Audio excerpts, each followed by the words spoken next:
La grabación se ha iniciado.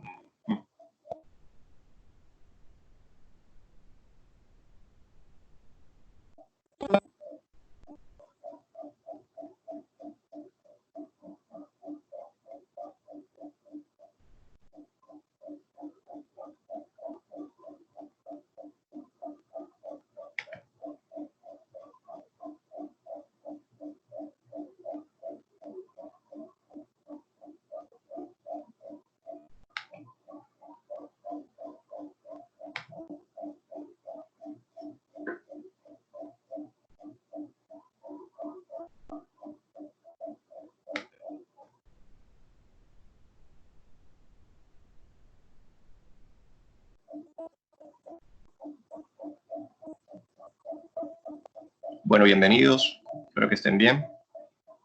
¿Estamos conectados cuántos?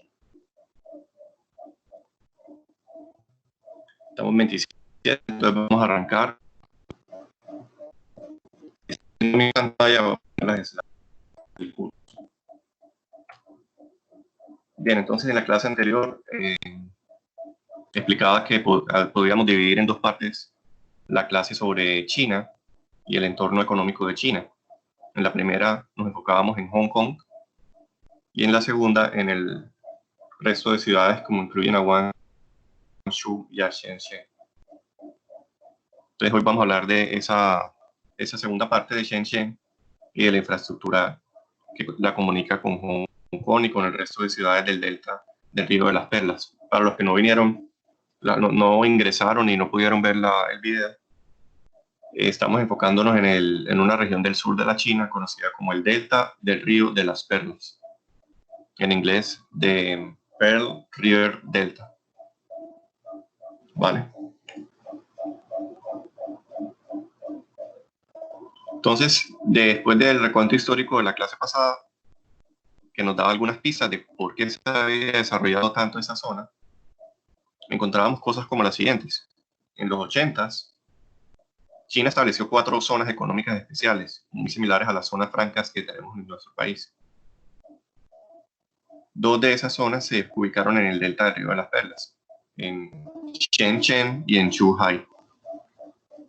Y mi hipótesis y la de muchos expertos es que esa zona tiene las mejores perspectivas de crecimiento para conseguir un nivel desarrollado en los próximos años. Por ejemplo, gracias a esa zona, gracias a ese delta del Río de las Perlas, China ha logrado permanecer con tasas de crecimiento económico anual superiores al 6,7% en los últimos 5 años, lo que clasifica como un crecimiento rápido según nuestras clases. 5 años creciendo rápidamente. Por supuesto que 2020 va a ser la excepción, ¿no? Todos sabemos que este va a ser un año de recesión. La zona del delta del Río de las Perlas comprende 11 ciudades que tienen en conjunto un PIB, un Producto Interno Bruto, igual al de Italia. Increíble que un grupo de ciudades puedan tener un PIB igual al de un país tan avanzado como Italia. Este es el delta. Allá al fondo desembocan varios ríos, que es un sistema de río llamado el sistema del Río de las Perlas. Y se observa en esta foto que efectivamente ya hay un desarrollo urbanístico, unos rascacielos, un skyline, una línea de horizonte bastante desarrollada, al menos en el aspecto económico.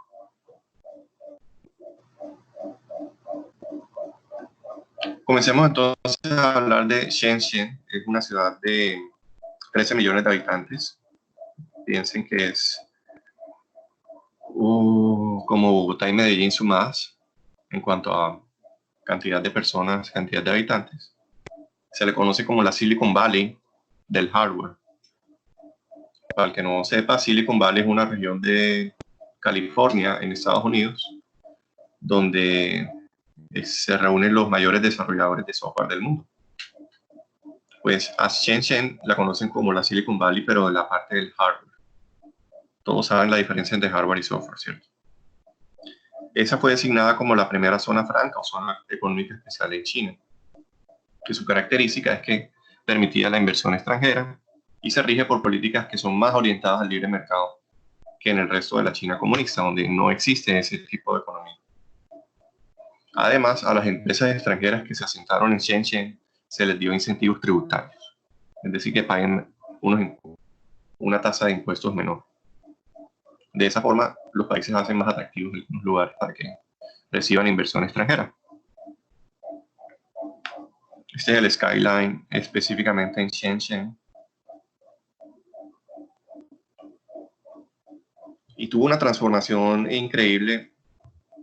Ha sido un imán de inmigrantes, porque inicialmente tenía solo trabajadores obreros y una población de 100.000 habitantes, y ahora tiene 13 millones, es decir, que ha sido el receptor de inmigración de todas partes de China continental.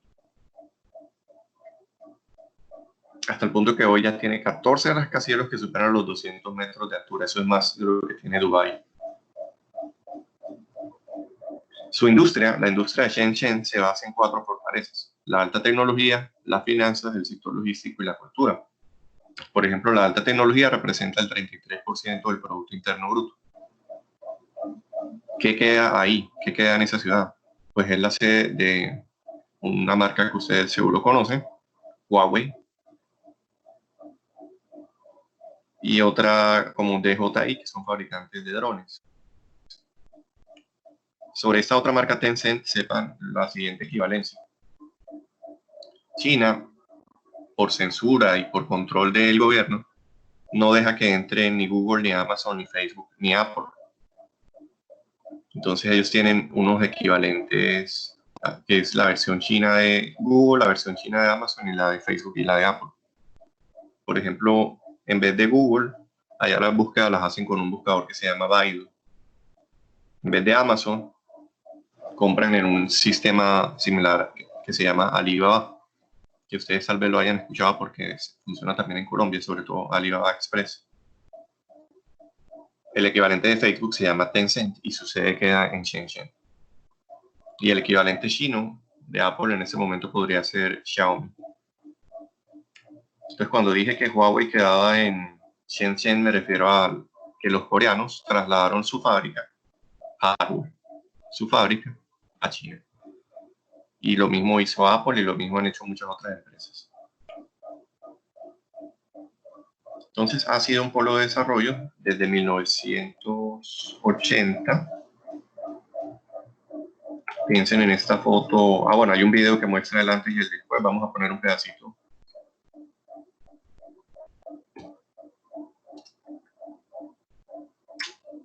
Vale, este.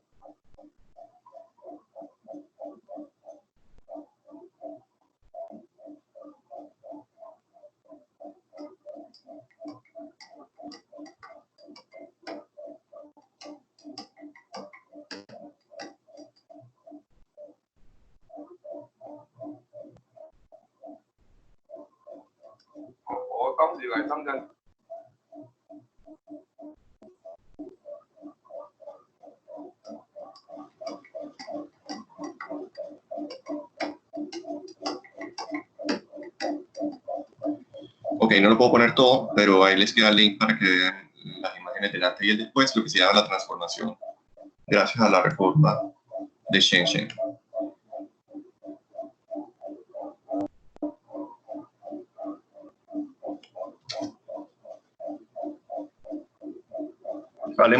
Entonces ya hablamos de Hong Kong y hablamos de Shenzhen, ¿cierto? Sigamos ahora con el tema de la infraestructura, la inversión en infraestructura. De la clase anterior, yo mencionaba que una de las políticas que hacían crecer el PIB de China era su alta proporción de la inversión como porcentaje del PIB. Esa inversión va a obras públicas como, por ejemplo, puentes, sistemas de metro, trenes de alta velocidad, ferries y todo tipo de obras de infraestructura de ese estilo que conectan a los puertos con las ciudades, con los puntos de consumo. Contrasten eso con la poca inversión que se hace, por ejemplo, en Colombia, para que es muy costoso que en Colombia una tractomula con los productos que traen los barcos que llegan a Cartagena, para que eso llegue a los puntos de consumo en Bogotá y en Medellín, tienen que pasar cerca de 20 horas, 24 horas con un montón de peajes y un montón de... es una travesía, una odisea. Ni siquiera hay calles dedicadas para esas tractomulas, sino que las comparten con los automóviles. Es un desastre logístico. Allá, en cambio, vamos a ver algunas fotos y algunos videos. Se han dado cuenta que esa conexión de los puertos es importante para el desarrollo económico. Vamos a hablar, por ejemplo, del puente que comunica Hong Kong con Shanghái y con Macao. Un sistema de puentes y túneles que conecta a Shanghái con Hong Kong. Vamos a ver el mapa otra vez de qué estamos hablando.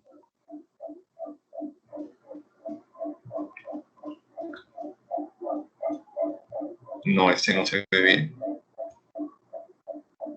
El 9A.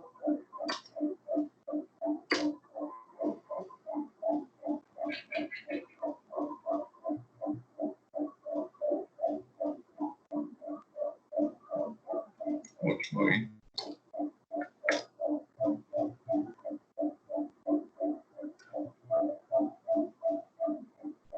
Y lo ampliamos.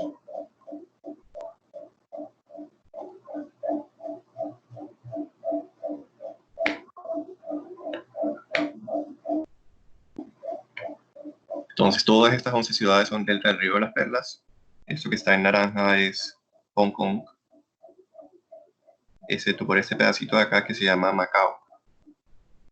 Y la parte verde, delimitada por esta línea negra, se llama Shanghái. Entonces, como repito, recalco, ellos se dieron cuenta de que la infraestructura apalancaba y promovía el desarrollo, y se dieron cuenta que la gente se demoraba mucho en transportarse de aquí a acá, de China continental a Hong Kong. Hicieron un sistema de puentes que comunica a Shanghái con Macao, con Hong Kong. Y esos son los puentes más largos del mundo prácticamente. Son en tamaño el equivalente a 28 veces la distancia de Castillo Grande a Mano. Son 55 kilómetros. Eso redujo el tiempo de transporte. ¿Por qué? Antes se demoraban 2 horas en llegar de aquí a acá.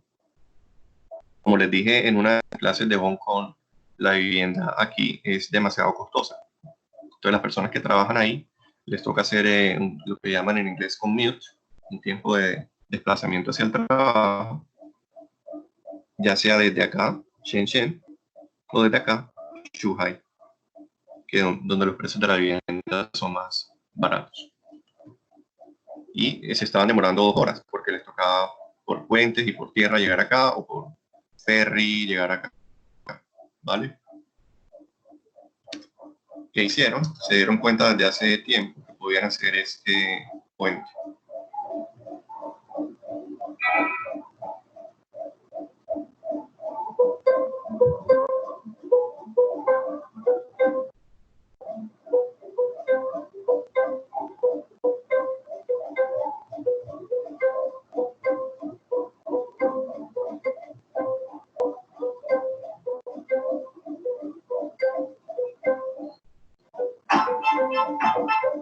Entonces ahí en este video hacen el recorrido y se ve que la calidad de la estructura y la longitud es impresionante. Es el puente más largo del mundo.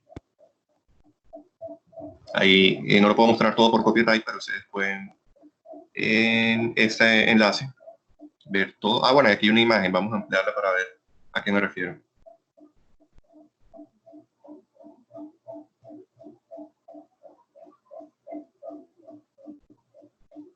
Entonces miren lo que hicieron.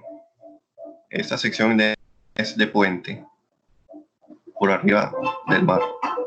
Luego viene una sección que es un túnel por debajo del agua, y otra sección que es ya otra vez túnel por arriba, que te comunica con Macao y con Shanghái.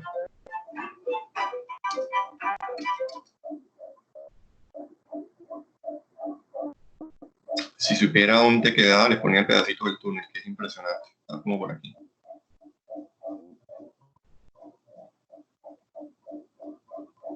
Nada más el pedacito del túnel es más de la distancia de Castillo Grande a Mano. Bien, aquí el video es un ejemplo de una obra de infraestructura reciente que comunica esa zona. Como les digo,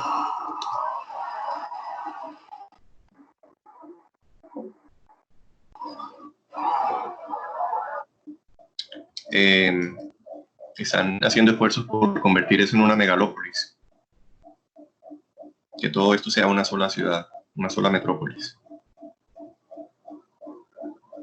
O sea, que va a ser más grande que cualquier otra ciudad del mundo, ¿no? Cuando completen todas esas conexiones. Otro ejemplo es el enlace ferroviario expreso. Este es un tren de alta velocidad que va desde la parte de Hong Kong llamada Kowloon hasta Shenzhen. Es un tren de alta velocidad, va a más de 200 kilómetros por hora. Fue inaugurado en el 2018 y recorre 142 kilómetros, que es equivalente a la distancia de Cartagena a Ciénaga, en Magdalena. Entonces hay también una imagen interesante de eso. Que en ese video me pareció chévere lo que hicieron. Se fueron desde Hong Kong hasta Shenzhen en distintos medios de transporte. Pusieron a una persona que lo hiciera en avión, otro que se fuera en bus, otro que se fuera en tren normal, otro que se fuera en el tren nuevo de alta velocidad. Y comenzaron a comparar a qué hora llegaba. Hong Kong's high-speed railway has just gone into service, and it is supposed to significantly reduce travel time. So we're putting it to the test against other modes of transport. 5 SMV reporters are going to make the journey first, starting from our headquarters in Causeway Bay in Hong Kong. Ahí estaban, los mandaron en distintos medios y definitivamente el que se fue en el tren de alta velocidad prácticamente casi le gana al que se fue en avión. Es una cosa impresionante. Porque el del avión tiene las esperas del equipaje y tienen que hacer inmigración, ¿no? Al pasar de Hong Kong a China, hacen inmigración como si fuera internacional. Porque tienen todavía la dualidad del sistema, que uno es libre mercado y el otro es comunista. Entonces ahí pueden ver ese video, me pareció interesante esa comparación de modos de transporte. Ese enlace ferroviario entonces recorre 142 kilómetros en unas altísimas velocidades, como si fuera un Transcaribe versión desde Cartagena hasta Ciénaga de Magdalena. Y se trata de eso, se trata de otro esfuerzo en invertir en infraestructura para favorecer la economía. Vamos a ver el mapa.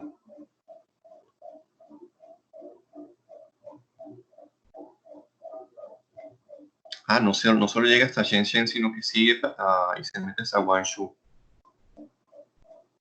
Comienza en Kowloon. Aquí ya atraviesa hacia la China continental, llega a Shenzhen y sigue hasta Guangzhou.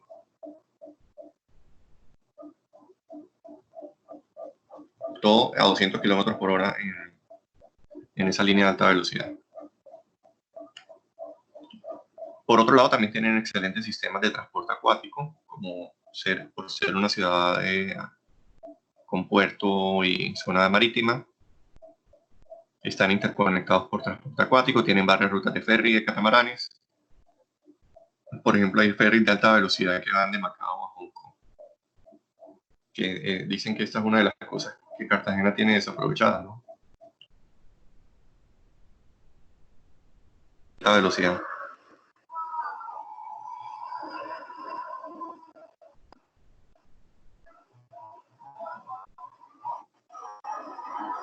En Colombia, de pronto, cuando nos hablan de ferry, pensamos en un plancho muy lento que va a 5 kilómetros por hora. Los ferries en realidad pueden desarrollar altas velocidades como esta. Ahí adentro pueden ir cada...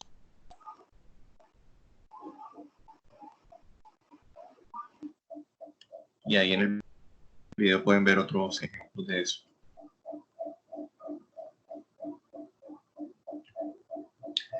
Bien, todas las características que hemos visto de China es que tienen un modelo en el que imitan todas las cosas de Occidente. Ya vimos estos 4 ejemplos en el que favorecen las ciudades portuarias. Uno, con incentivos tributarios. Sí, si aquí queda una empresa, esa empresa decidió moverse allá porque les sale muy barato, tanto la mano de obra como los impuestos. Y tres, las interconexiones de infraestructura con el resto de partes, que para que haya consumo y para que haya inmigrantes o gente que se desplaza a trabajar y pueda ir hasta allá. Que tienen muy claros esos aspectos de desarrollo económico. En esa zona se llama el Delta del Río de las Perlas. Aquí está la imagen. Muy poco conocido por nosotros porque estamos con la mirada, no es una mirada multipolar a múltiples polos de desarrollo, sino que todavía estamos con el tema de Nueva York como centro económico del mundo, ¿no? Finalmente, hablemos de ese tema de actualidad, de China con Estados Unidos y Trump. Resulta que China es el país del mundo que mayor cantidad de materia prima importa. Es un gigante en ese aspecto económico. También sabemos que existe una incipiente guerra comercial con Estados Unidos porque el presidente de Estados Unidos tiene una política para que los estadounidenses compren productos que sean fabricados en Estados Unidos. Eso quiere decir que Estados Unidos está cobrándole ahora impuestos a los productos provenientes de China. Cuando un país le cobra impuestos a las importaciones de otro, a ese impuesto se le llama arancel.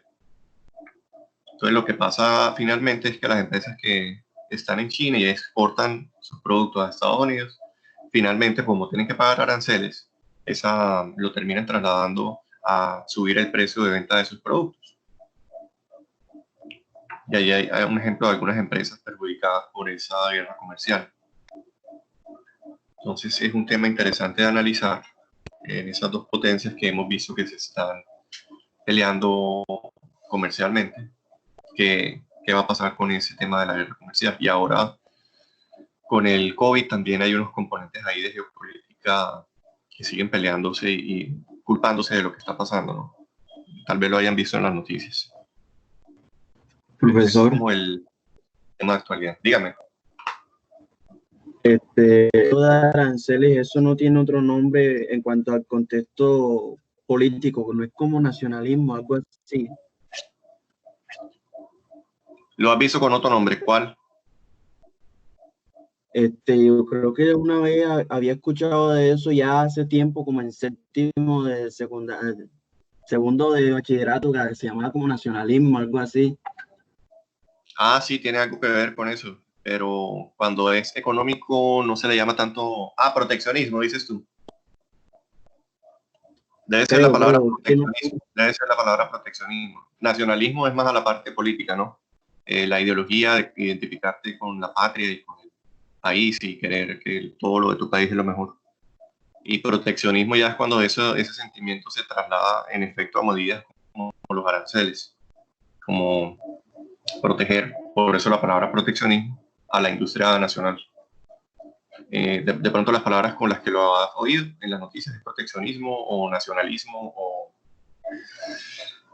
ultranacionalismo, ¿verdad? Porque un poquito de nacionalismo no tiene nada de malo.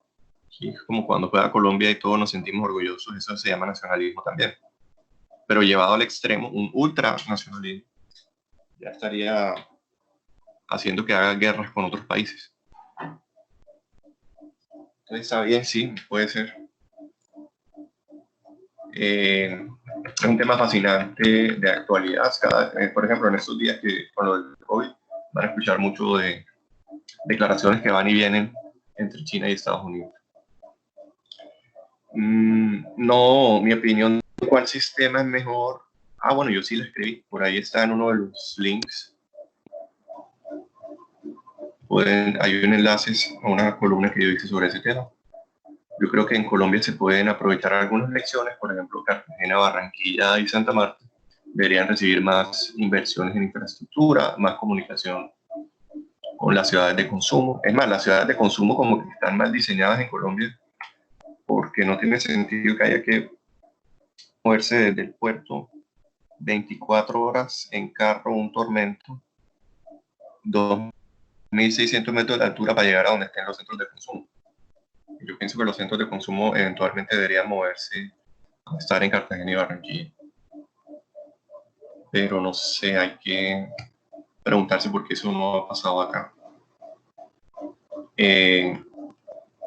Entonces les decía que el conocer estos temas les va a dar ventajas a aquellos de ustedes que miren hacia ese lado del mundo y estén pendientes de esa dinámica.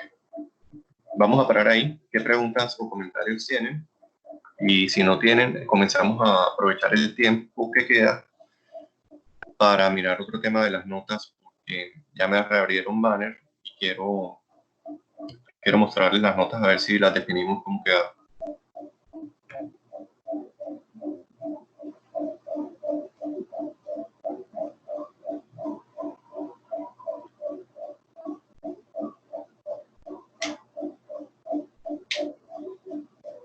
Entonces, la logística va a ser la siguiente: hacemos lo de las notas. El que ya la tiene en banner y le fue bien, ya se puede retirar de la clase. Se quedan los que quieren hacer algún comentario de que me mandaron por el correo, por Sabio, por WhatsApp, alguna cosa. A mí me han bombardeado de todos mis cursos por todos los canales y por eso me he demorado en responder.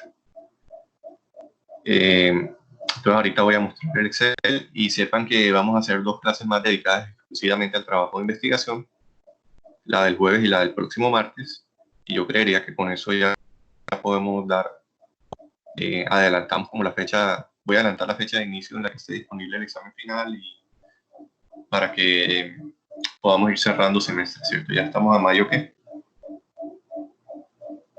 Mayo 12. 12. Juan Camilo Navarro, ¿se refiere a las notas del segundo corte?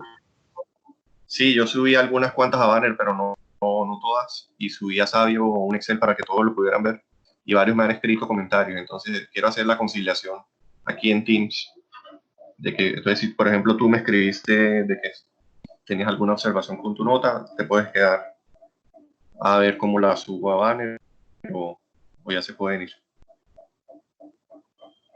No creo que haya mucho, en este curso no creo que haya mucho reclamo, pero si el que desee se puede salir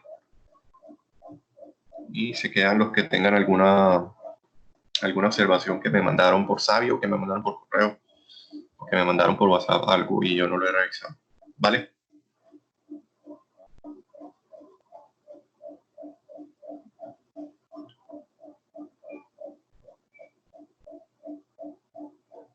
Entonces comienzo. Vamos a abrir las notas. Ahí, Joiner, ya te atiendo.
Ok, en mi pantalla, los que se han quedado pueden ver que tengo las notas.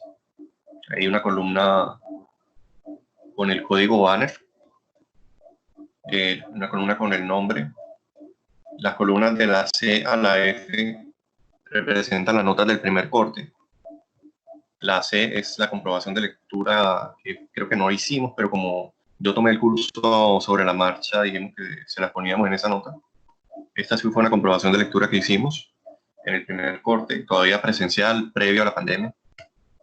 Este fue el examen o la evaluación del primer corte. Y la definitiva salió pues de lo promedio ponderado de esas 3 notas anteriores. A todos les fue bastante bien, el promedio fue, ¿cuánto fue?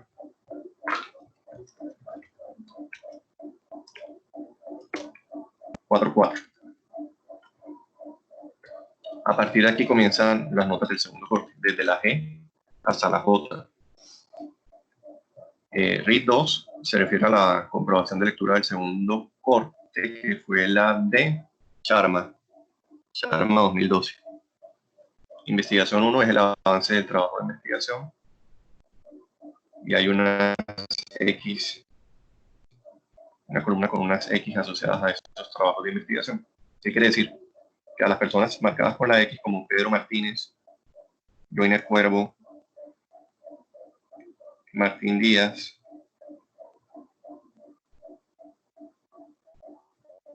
Luisa Fernanda Rojano y Raúl Río y Ana Cabarcas, fueron seleccionadas al azar en un sorteo que les realicé el trabajo de investigación en detalle, punto por punto, minuciosamente, párrafo por párrafo, y eso hizo que de pronto tuvieran una nota mayor o menor en algunos casos a la de los demás, que lo revisé como por encima. Ese es el sistema que empleo siempre con los avances de los trabajos de investigación. Con el examen, esta fue la nota de los exámenes, yo creo que le salió automática. Aquí la están viendo. Y es decir, sacar promedios ponderados de eso le fue bastante bien al grupo. Mucho más alto que en el primer corte. Profe, hablamos. Entonces, comencemos con conciliatorio de reclamo. Dígame. Profe, quisiera que me revisara más a detalle el parcial del segundo corte.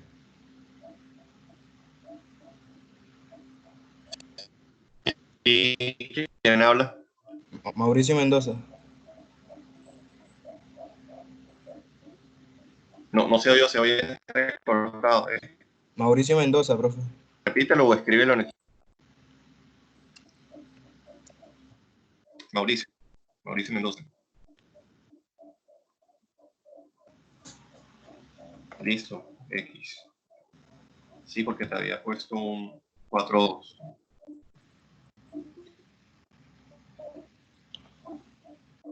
Listo, ahí quedas en cola de que atienda Joiner, te atiendo a ti. De acuerdo. Empezás.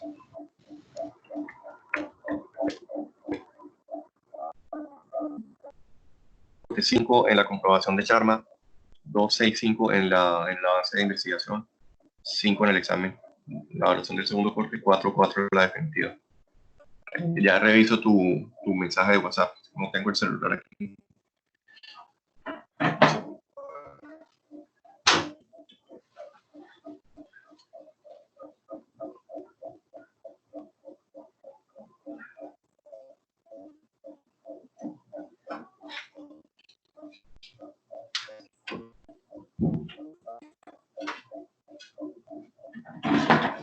A ver.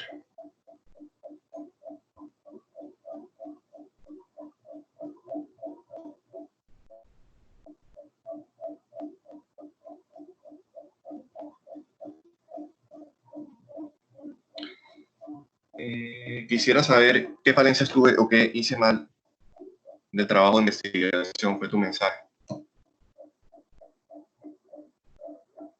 Bien, vamos a abrirlo.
Deme un segundo mientras cargo el avance de investigación de Joiner.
Ok, aquí abrió. Ahora el enunciado. Ah, bueno, él lo puso acá, esto no es necesario. Bien, entonces era todo el punto 1, el avance. Tenía A, B y C. A, que pesaba 30 puntos, decía que había que revisar la literatura sobre la hegemonía de una moneda. A ver cuánto le puse a Joiner en ese.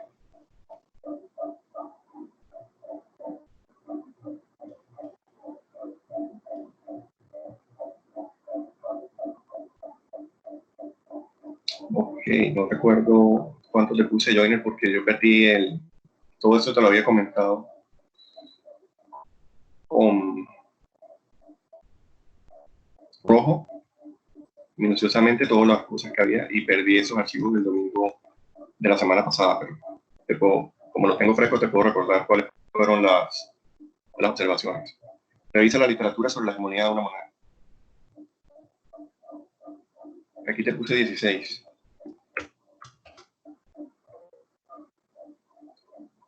Porque me pareció que solo pusiste los nombres de 3 archivos que encontraste y no describiste, por ejemplo, en qué bases de datos buscaste.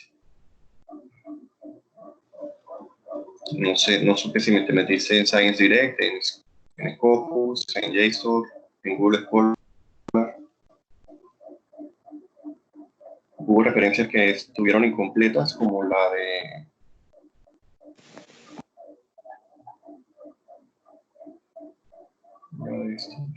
la de software. No tiene el nombre del artículo. Importante para la entrega final, entonces, Joiner, que te asesores que cuando pongas la referencia tengas el nombre de los autores de los artículos. Sí, la revista, que en este caso es Harvard International Review. Pero es importante que pongas también el título del artículo. Fundamental. Y sobre si estas 3 están bien o están mal, por el título parecen bien, para definir si te hicieron falta referencias. Como dije, voy a dedicar una clase a continuar explicando cómo se hacía esa revisión de literatura y ahí explicaré cuáles artículos son imprescindibles, es decir, que a todos todos lo deben incluir. Entonces aquí te puse 16 de 30. Profesor, como usted En el preguntaba puntualmente, o sea, cuál revisar la literatura, pues en la revisión que yo hice de mis revistas, que lo hice en Google Académico, así como usted lo hizo la clase pasada, lo explicó que también se podía. Revisé en Google Académico y encontré del escrutinio que hice, encontré esas 3 como más importantes acerca de la literatura y coloqué solamente las ¿cómo es? Las citas. Ok. Ya que Entonces, usted usaste no Google veía Académico. formalidad y nada de eso. Sí, yo no, aquí fue muy escueto, solo puse revise la literatura. Por eso les puse una guía, vamos a verla, donde sí desarrollé un poco más en detalle lo que quería ver en esta primera parte. Por ejemplo, les decía, mire, entrar a bases de datos, que ya tú me dijiste que entraste a Google Scholar, pero no lo pusiste y yo no soy adivino. Luego, interrogar la base de datos usando palabras claves. Había que decir qué palabras claves se utilizó. Yo creo que tú no pusiste qué palabras claves usaste. No. Había que, si se encontraba un artículo que era muy pertinente para el tema, podías usarlo para descubrir nuevas referencias publicadas antes, mirando su lista de referencias. Entonces tú pudiste haber explicado que si encontraste este artículo relevante, oro puro para la libertad económica, y lo abriste, el enlace,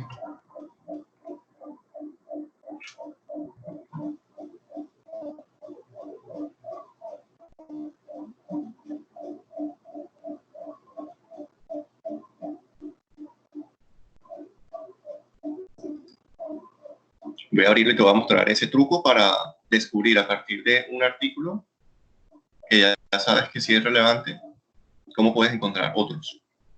Uno lo abre, le da descarga,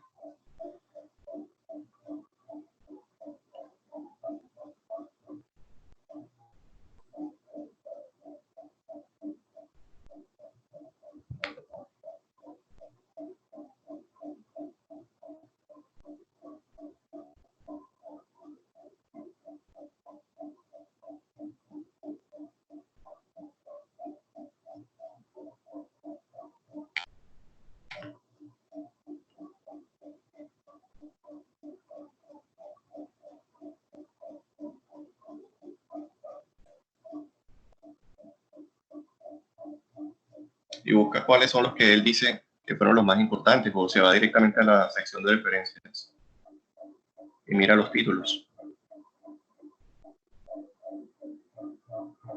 Busquemos un título de eso que diga hegemonía.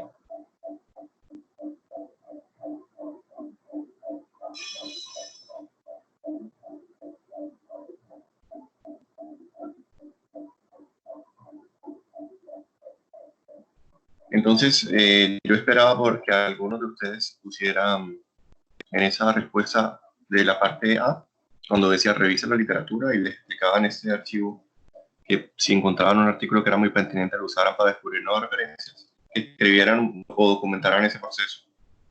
Era el profesor, y el artículo de Tarskins hoy, ya que uno de los más importantes de la literatura era el de, por decir algo, el de que al terminar el primer video registraras qué filtros de búsqueda aplicaste. No sé si, por ejemplo, los últimos 10 años para filtros que te salieron del siglo XIX, por decir algo. O que ciertas búsquedas te salieron demasiados resultados, o que al hacer otras búsquedas no te salieron ningún resultado. Ese tipo de detalles del detrás de cámaras de la revisión de literatura me interesaba verlo. Porque en la práctica, cuando uno tiene asistentes de investigación y se sienta con ellos a mirar y evaluar cómo hicieron la revisión, esas son las preguntas que uno les hace a ellos para entender qué tan buena fue la revisión. Si le hice el resumen para destacar los que se exploraron, si les hiciste un pequeño cuadro que resumiera el tema central, todas esas cosas, si las hubiese puesto, hubiese ido mejor en esa parte. Ya para la entrega final, no sé si alguien lo preguntó, no es necesario que hagan ese es la revisión de literatura hecha, y yo voy a explicar qué artículos que nos faltan. Pero eso sí debería ser el mismo, ¿no? Termino con Joiner. Otras dudas ahí. Joiner, ¿cuánto? Bueno, miremos la parte B. En la B describe qué es el euro y cómo se originó. Yo te puse una observación, lástima que se dañó esa vez, que era la siguiente.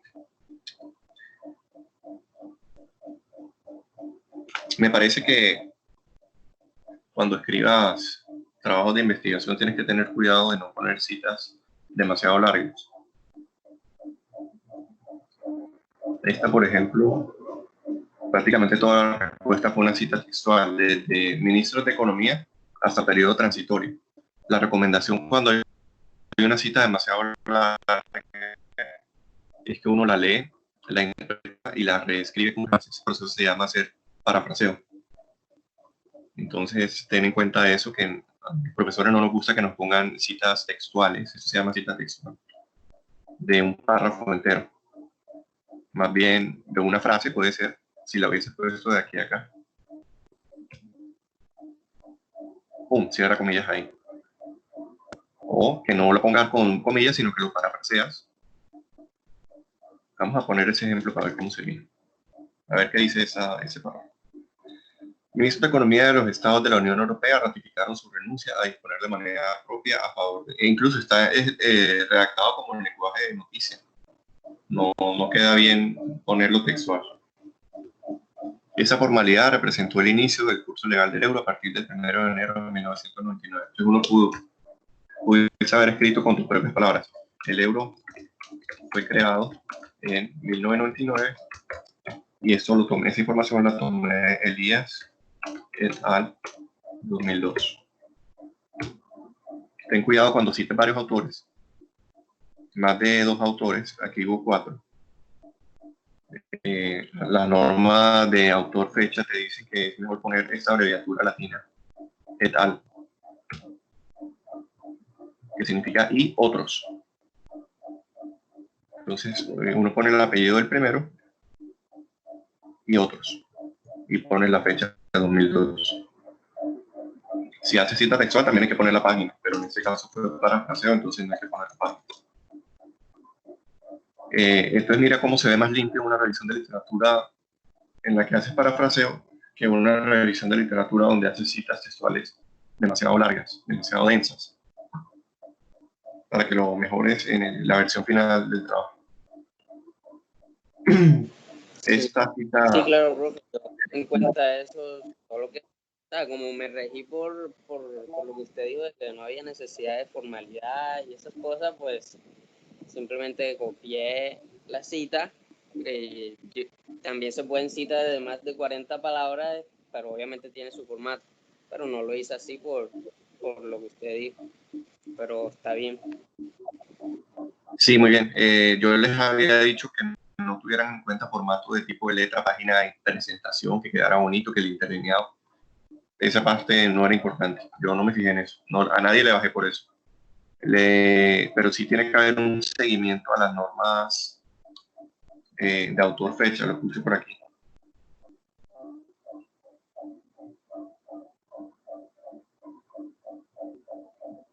Dice, para que estas frases citen correctamente cada artículo, se debe seguir el sistema autor-fecha de citación, que es el que recomienda las normas APA, Asociación Americana de Psicología. En el documento cartilla.x que subí a la semana 11, tienen una guía de cómo se cita correctamente usando ese sistema de citación. Entonces, todavía tienes tiempo para la entrega final. Descárgate ese archivo de Sabio de la semana 11 y tenlo ahí de referencia. Por ejemplo, si quisiéramos saber cómo se cita una página web, uno no simplemente corta y pega el URL, sino que se hace. Vamos a descargar ese archivo para que nos veamos a la semana 11.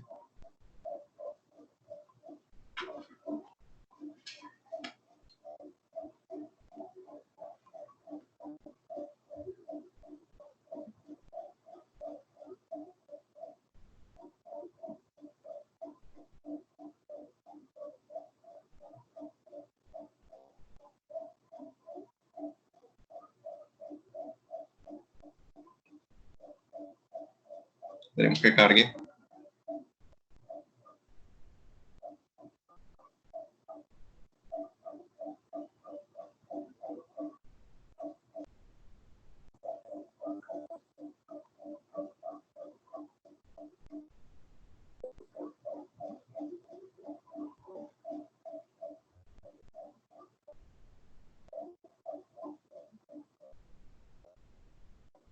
Tengo con razón.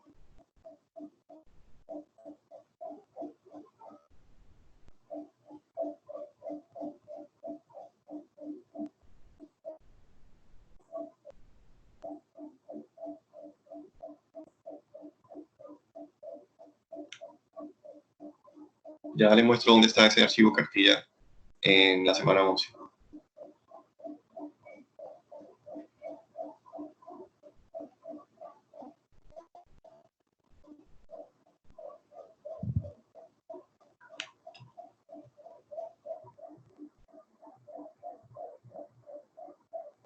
Es este. Entonces abren ese Word y revisan cómo se cita un documento. Y esto lo reescriben entonces. Por lo menos le pusiste la segunda parte, edición electrónica disponible en internet. No está tan mal, pero le hace falta bastante. Aquí te puse creo que 21. No recuerdo exactamente. Y para la parte final de investigar las cifras de qué tanta importancia y qué tanta alcance ha logrado el euro, te puse creo que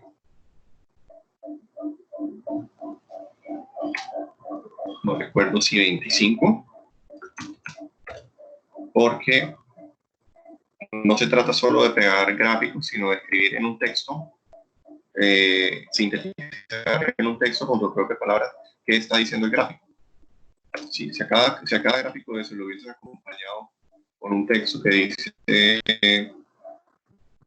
el área o la eurozona comprende 19 Estados miembros,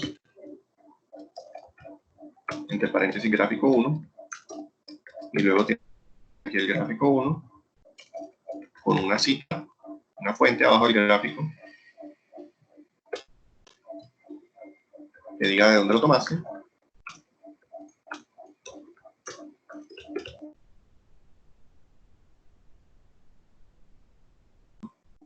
Que simplemente pegar el gráfico. Yo entiendo que muchos malinterpretaron que yo no pedía que el trabajo fuera bonito, tuviera un buen tipo de letra, una página de introducción, como que podían simplemente pegar el chorrero de gráficos. De pronto no me hice entender ahí. Por ese lado, yo creo que te puedo subir un poquito, ¿no? Porque hubo un problema ahí con el enunciado. Jonier todavía está ahí en línea.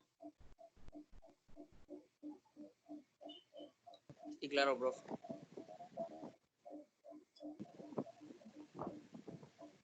Profe.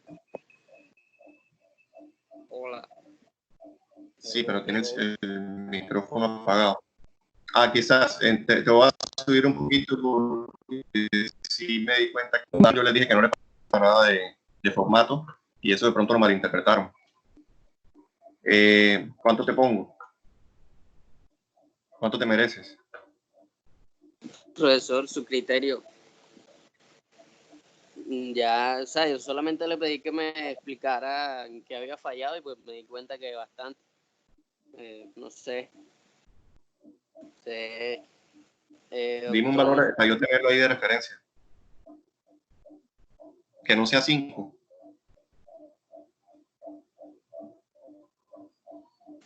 No, profesor, usted verá, no sé, yo tampoco sé qué nota, no sé.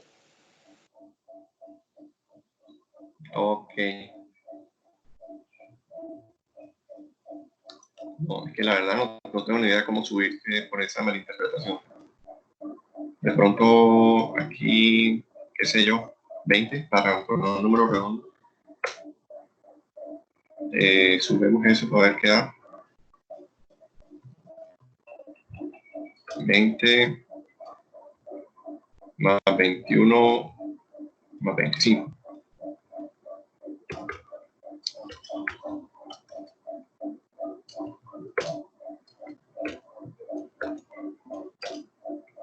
Tres.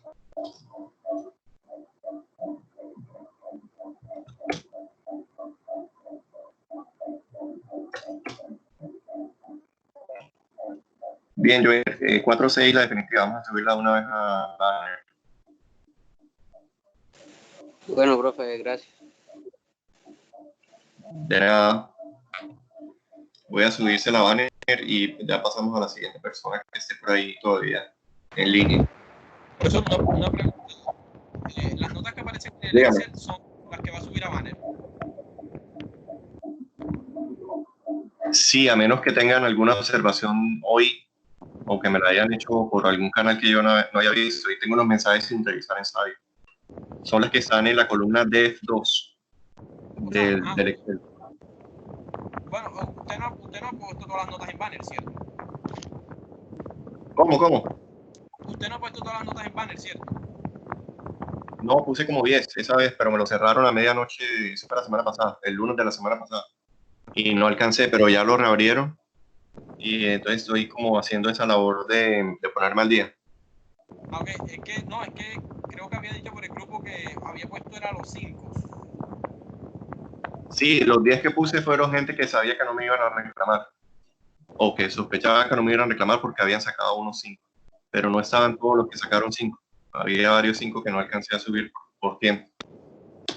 Ah, ok. Bueno, está bien. Ya no, si yo no tengo nada que reclamar, puedo salir. Ya se pueden ir, sí, se quedan los que tienen alguna observación. Ah, ok. En el chat también Gracias. me preguntaron si había que subir las notas. En el chat me preguntaron, yo estoy atendiendo uno por uno. Estoy saliendo de Johnny, ya voy por los demás. Gracias. Bueno, chao. Chao.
Entonces, ¿cuánto fue que sacó? 4.6.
Ok, vamos a ver quién sí. Creo que era Mauricio.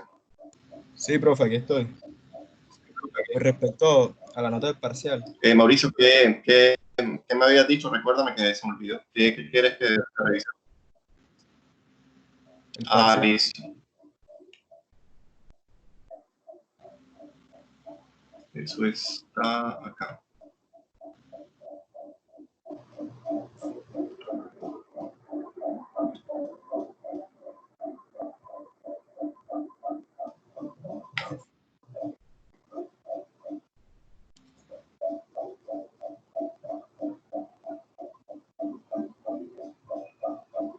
Profe, con respecto a la tercera pregunta,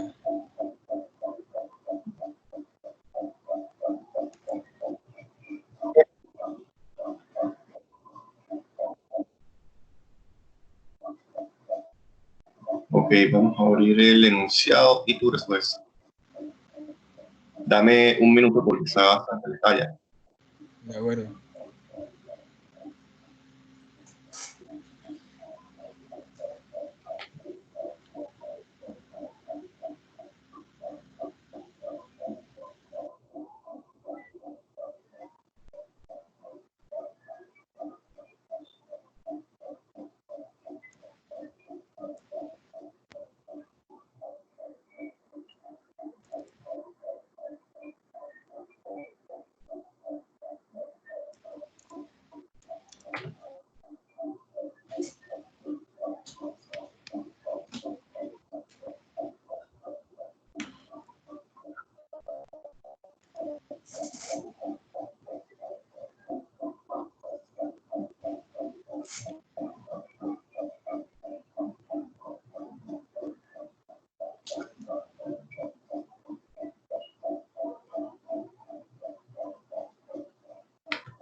En la 3, Mauricio, ¿todavía estás ahí?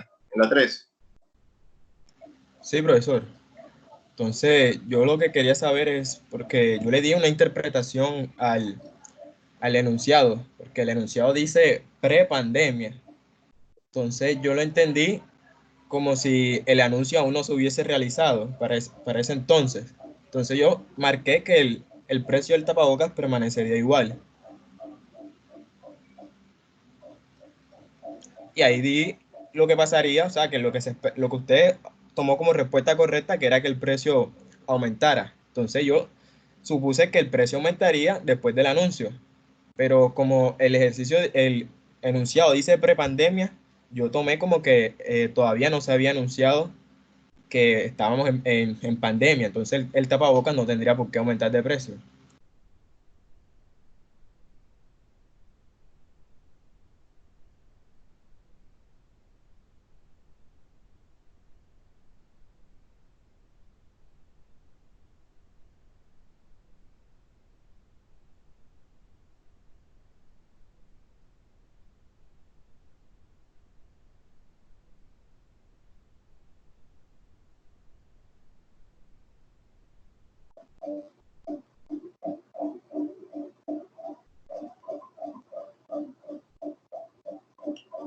Aquí volví. Mauricio, escríbeme por el chat, por favor, tu mensaje porque no escuché nada, había intermitencia.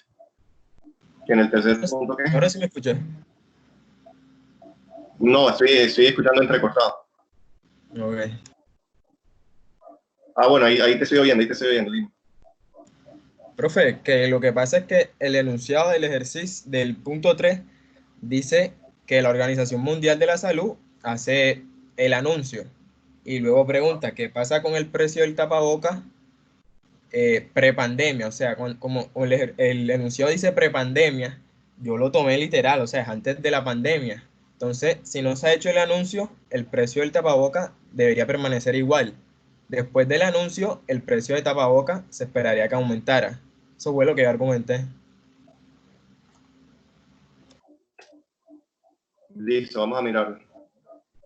El enunciado decía esto: suponga que durante una pandemia mundial, la Organización Mundial de la Salud recomienda, pero aquí en la primera parte el tiempo sí está bien porque dice durante. Sí, pero el Recomienda anuncio, el uso del tapabocas como mecanismo de prevención del contagio. El precio de equilibrio del tapabocas respecto a la situación. ¿Dónde dice anuncio? profe, cuando dice el Supongo precio con respecto a la situación pre-pandemia, entonces yo tomé que, o sea, todavía no ocurrió la pandemia. O sí, aquí pudo haber algo raro en el sea, yo enunciado, lo porque tomé, lo que quise decir es el precio de equilibrio de los tapabocas durante la pandemia respecto a la situación prepandemia. Eso fue lo que quise decir. Y sonó como lo que tú interpretas, el precio de equilibrio en la situación prepandemia. ¿Cuál era? exacto, y yo le di, de todos modos, en la respuesta, yo tomé, o sea, el prepandemia, o sea, permanecería igual, pero sin embargo, yo argumenté que después del anuncio, obviamente se esperaría que el precio aumentara, porque Bueno, esto está no bien. estaba muy claro de qué era lo que usted quería decir, si era prepandemia o no. Entonces yo de todos modos le di las dos opciones en la respuesta, porque no me enredé con los Sí, aquí tiempos. estuvo bien. La verdad es que sí estuvo bien ahí. Y ese punto valía 33 y yo te puse 17. Eh, Está bien.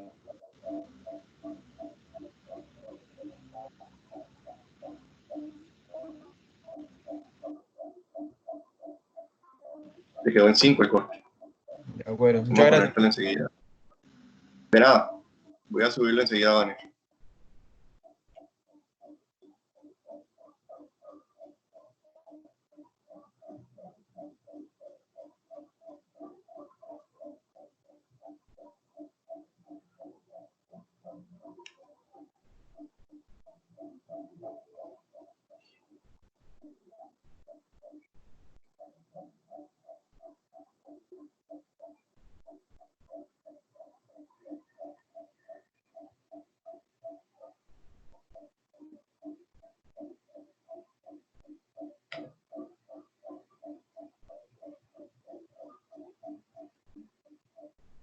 Ok, vamos a ver quién sigue.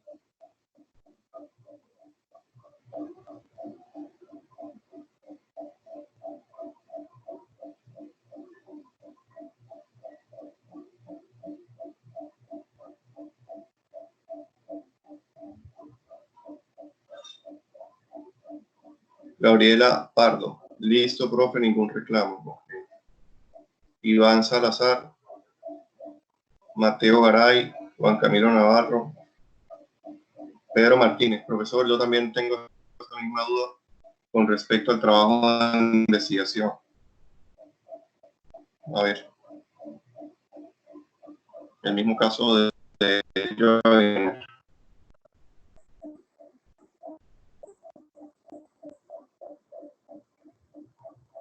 Pero sacó 4-4. Pero a Pedro le fue bien. No sé si tienes el micrófono, Pedro, comenta específicamente qué reclamo tienes de observación. O sea, no es en sí un reclamo, sino una duda, sino que, o sea, que de pronto me habría quedado faltando para haber sacado 5. ¿Qué podría mejorar? Ah, bueno, sí, vamos a hacerte la retroalimentación.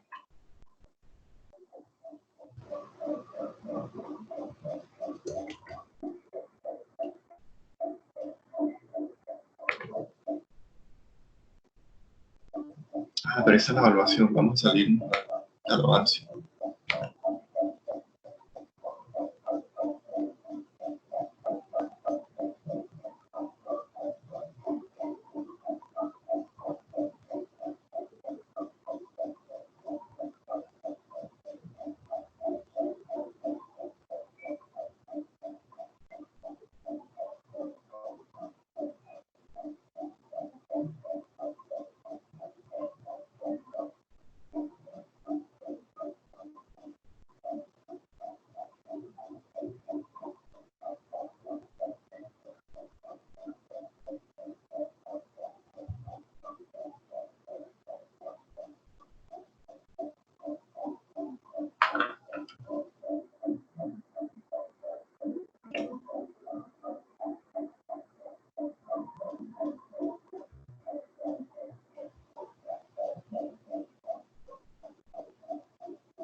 Bien, veamos.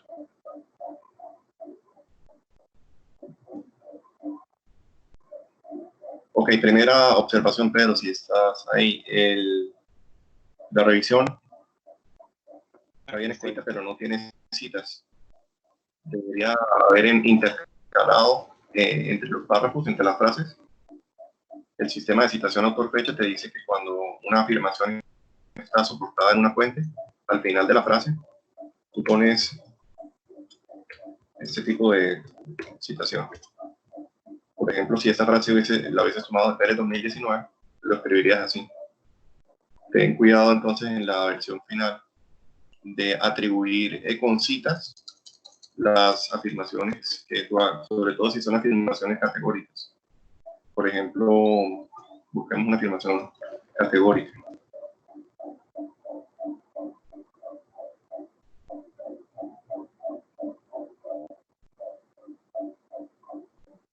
Categórica o subjetiva, por ejemplo, es: desde entonces el mundo ha cambiado mucho, pero no tanto. O si uno pusiera para fulano de tal, el euro no logró el impacto que deseaba. ¿Sí? Si no son cifras, sino opiniones, súper importante atribuirlas con citas. Y si son cifras, pues también poner la cita. Okay. Esa es una observación. De resto parece que está bien escrito.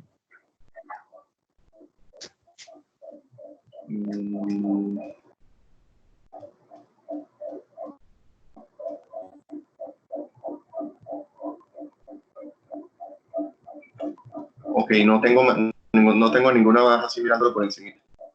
Pero está pendiente de las sesiones del jueves y el martes, donde ahondaré en detalle de qué espero en la versión final. Muy bien. Ok. Entiendo. Bueno. Sigue. Bueno, eso sería todo, lo tomaré en cuenta para lo que te entrega el trabajo final. Muchas gracias, profesor. Bien, Pedro, a ti. Luego viene Mayra Palacios. Profe, disculpe, ensayo, ¿usted puede colocar cuál es el slide que va a evaluar en este corte? Bueno.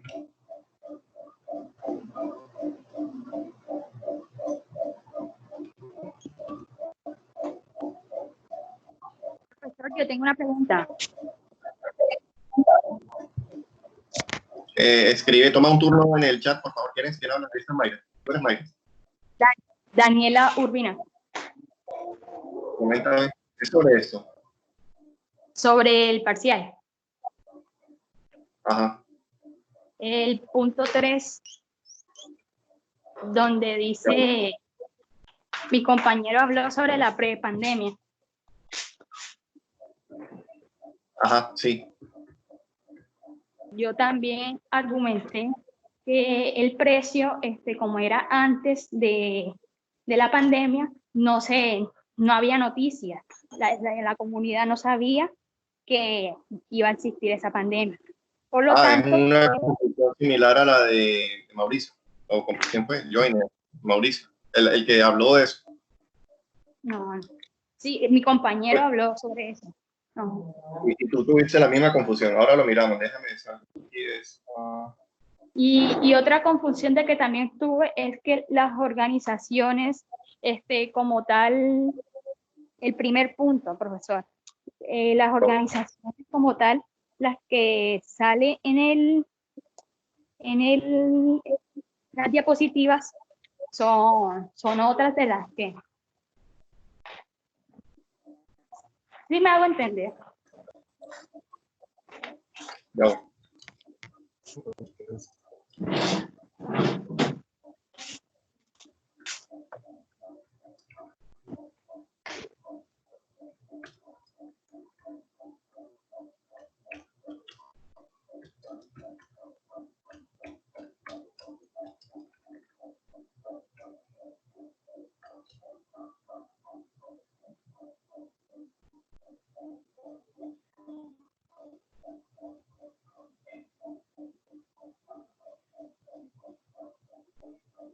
Ya estoy respondiendo a Mayra, que me dijo que pusiera cuáles slides voy a evaluar en el tercer corte.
Me grabé eso.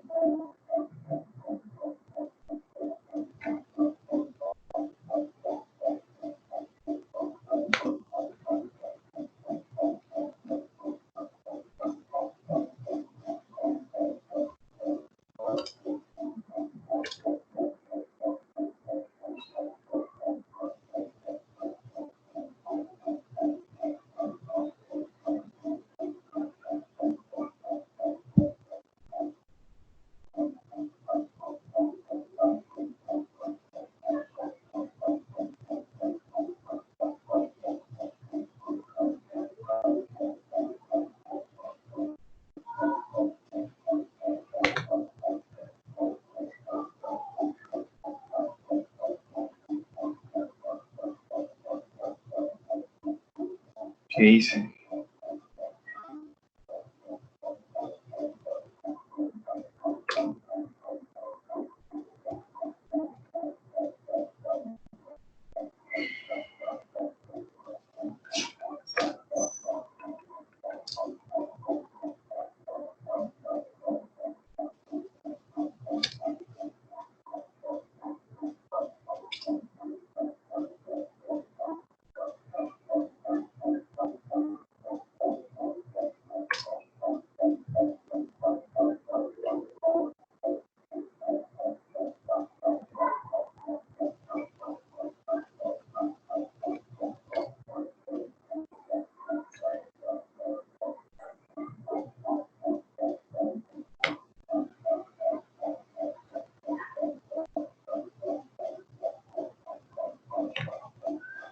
Ok, lista. Mayra, sigue Tomás Coneo.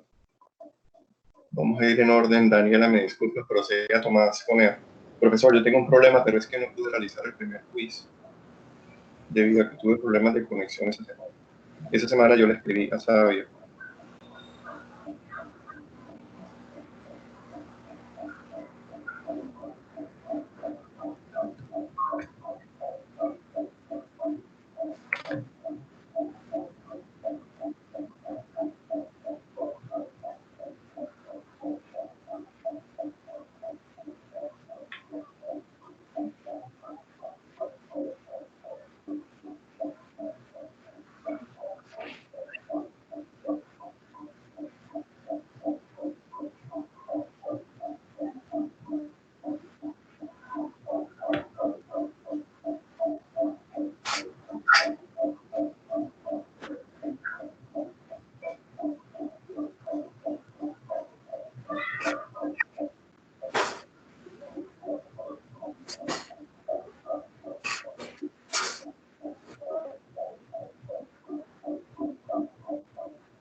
Ok, entonces, ¿qué hago? ¿La reabro? No, pero ya no tiene sentido. Mándame, Tomás. Tomás está ahí conectado todavía. Sí, profesor, yo estoy aquí conectado. Tomás, mándame a mi correo un resumen de la lectura. Ok. Mi correo es, ahí lo estoy escribiendo.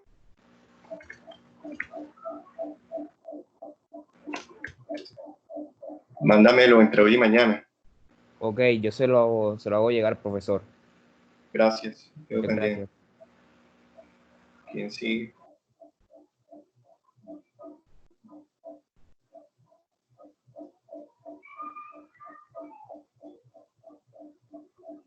Ay, te voy a poner un resaltado ahí en amarillo. amarillo para no subirte a banner todavía nada.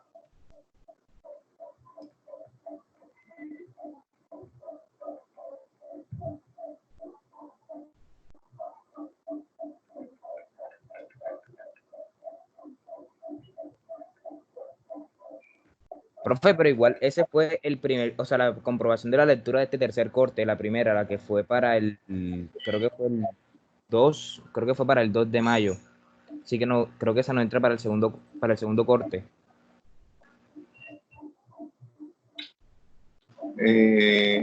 Igual aquí como que me equivoqué y te puse... O sea, no entendí cuál es la comprobación de lectura que estamos hablando. La del 2 de mayo.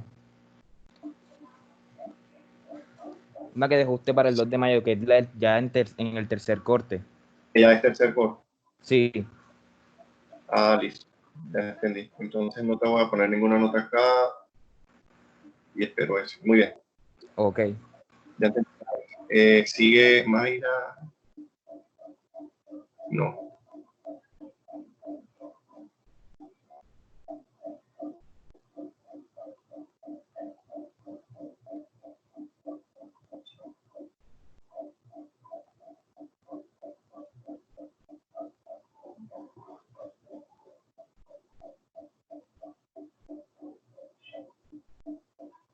¿Por qué no baja? Solamente quedo yo, profesor.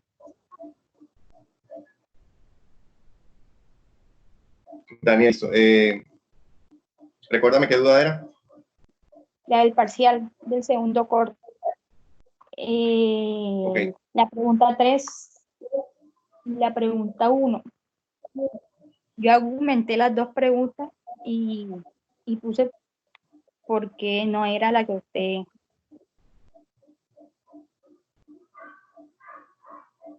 Ok.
Listo, Daniel, aquí puse tu examen en pantalla. Sí, señor. En la 3 permanece igual y la explicación fue esta. Sí, señor.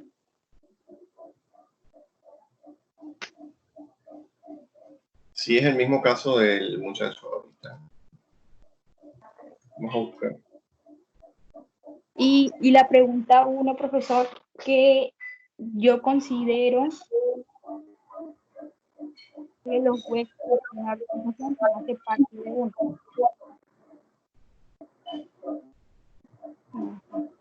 Me puse. Yo te había puesto 17, te voy a cambiar para 17. ¿Y en la 1 qué? si me puedes resolver esta duda, o sea, los jueces es una organización como tal, la organización de los jueces. Entonces yo dije que no era la C porque los jueces no es una organización, sino hacen parte de una. Yo Ah, ya. Sí, eso está bien. Y ese punto la valía pregunta Max. 1. Sí, ahí lo vi. Y la pregunta 1 valía 21. Está bien. Con la aclaración esa.